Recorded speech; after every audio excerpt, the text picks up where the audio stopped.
This tan dog you see, his name is Beau, and he is a dog-aggressive dog. You wouldn't know it from looking at this video, but he's actually a dangerous dog with a bite record. He was attacked as a puppy, and that experience traumatized him, and then he started acting aggressive towards other dogs.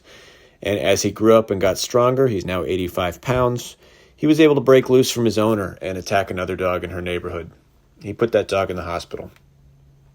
So he now has a bite record. Animal control knows about him. And if you aren't aware, biting dogs do not have long lifespans. If the humans don't do something about it, the government will, right? So this dangerous behavior is something that needs to be addressed. And we addressed it as part of my 3-lesson aggressive and reactive behavior package. Now this is lesson 3. This was not months and months of rehab. This is just 2 weeks after the very first lesson. And it's important to understand that prior to training with me, this owner was uncomfortable walking her dog. He was strong, and he was a challenge for her to hold back. And now, with the right tools and skills, she's able to manage him safely, and he's actually calmer. He's actually enjoying the walk. You can see he's got nice, loose body language here, where before he was tense, he was on red alert. Keep in mind that the goal is not for the dogs to be friends with everybody. The goal is for them to be coexistent. They should be able to hang out near each other. They should be able to walk by each other. They don't need to be buddies, but they cannot act like jerks. They cannot act dangerously and violently. So I'd like to talk to you about how that's done. Hey, so it's Matt, owner of Cannell's Dog Training, and I'm here to tell you that what you just saw, you saw my dog Murphy providing a decoy for Beau on his 3rd lesson. That's not at all unusual. Murphy and I do lessons like this all the time, and not every dog is done in 3 lessons, but a lot of them do have that kind of dramatic turnaround. In most cases, the dog that's doing the aggressive behavior has never had a consequence to that behavior. And in his case, in any case, right, a dog does behavior because it's reinforcing to them, right? So he was engaging in aggressive behavior because he thought it protected him. We showed him that not only does it not protect you, but it's totally unacceptable and it brings you discomfort, so you don't get to do that. How did we do that? Well, we introduced new tools. Now, it's important to keep in mind that the tools do not do the training. The tools are facilitators of the training. The humans do the training. So we introduced him to a prong collar, we introduced him to a remote collar, and we taught him how to turn on and off pressure for both. We did this in a very playful way. Fortunately, he's good with humans, so I was able to play with him and earn his trust for 45 minutes before we even went out on a walk.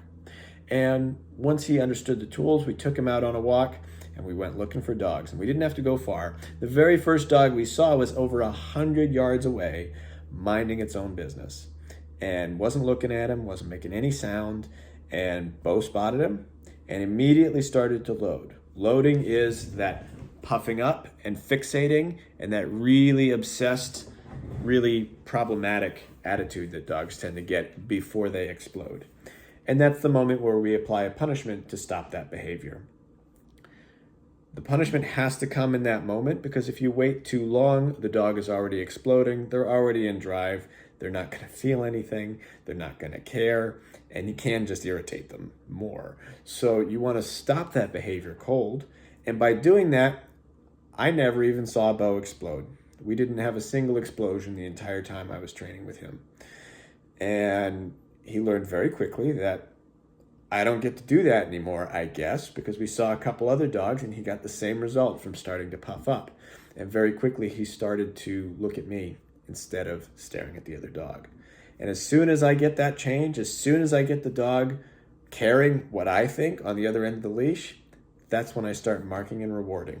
And we start patterning better behaviors. Yeah, walk with me, good boy, here's a snack, keep going, let's walk, right? And we can earn that trust, keep that trust, and Beau gets to see that he's actually safe even when he doesn't do anything about the perceived threat that's out there in the distance. So we start to break down this idea that he has in his head that his behavior is what's protecting him. Really, there was no threat to begin with. So he starts to choose better behaviors because they're just easier. They're energy conserving. They're more relaxing. Why act like an ass if you don't have to? So although, yes, we start punitively, yes, we started with something unpleasant for Beau, the amount of punitive stuff that he experienced was minutes in comparison with hours of positive reinforcement and tons of praise and tons of relaxed walking. And he got to enjoy hanging out with his owner for a change on a walk. And she got to enjoy him. Remember, she couldn't control him, and now she can. Now she's comfortable going out for a walk. So those 3 video clips you just saw were from lesson 3. We were pressure testing him a bit. We were actually getting closer and being a little more antagonistic than I would expect her to do for real. Like, I don't expect her to let people circle around her with their dog. I don't expect her to make him lie down and do a stay right next to a different dog that he doesn't know. But we want to make that lesson harder than real life so she's able to confidently navigate real life. And so Beau is able to confidently navigate real life. And so that both of them understand where his limits are, right? As you force dogs together in that 3rd lesson, we can kind of see at what distance is his threshold, right? And for him, it was about 4 feet. At about 4 feet, he started to get visibly uncomfortable. So she files that away. She knows, okay, that's as close as I can safely get with Beau without any stress. So she gained the skills and the tools needed to manage her dog.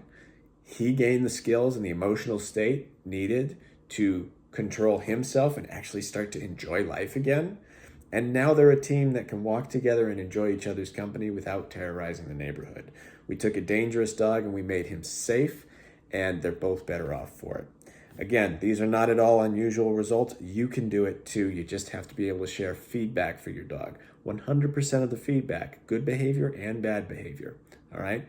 Get at me if you have questions. And if you're in my area, you want to work with me, you absolutely can. I also do offer virtual consults. I'm going to be doing more videos like this where I describe what was going on with the dog and how we achieved the results we achieved. Because I want you to see that it does not take months and months and months of rehab to be able to enjoy your walk again. You can start doing that on lesson 1. You should be able to do that on lesson 1. There's no reason you can't.